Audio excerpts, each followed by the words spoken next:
भाजपचे प्रदेशाध्यक्ष चंद्रशेखर बावनकुळे यांनी महायुतीबाबत मोठं विधान केलं आहे. ते म्हणाले, शक्य आहे त्या ठिकाणी महायुती होणारच.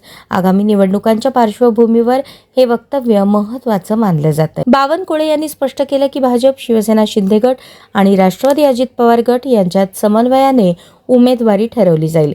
जनतेच्या विकासासाठी आणि स्थिर सरकारसाठी महायुती मजबूत करण्याचा निर्धार त्यांनी व्यक्त केला. त्यांच्या या विधानामुळे विरोधकांमध्येही चांगलीच खळबळ उडाली आहे. भारतीय जनता पार्टी आपला पक्ष वाढवण्याकरता आम्ही सर्व कार्यकर्ते, अमितभाईपासून आम्ही सर्व, मोदीजीपासून देवेंद्रजीपर्यंत आम्ही आपला पक्ष वाढवण्याकरता काम करणारच आहे. एकनाथजींनी आपला पक्ष वाढवायचा आहे, अजितदादांनी आपला पक्ष वाढवायचा आहे. शेवटी महायुतीमध्ये आपापला पक्ष मजबूत करणे याला काही ना नाही आहे ना.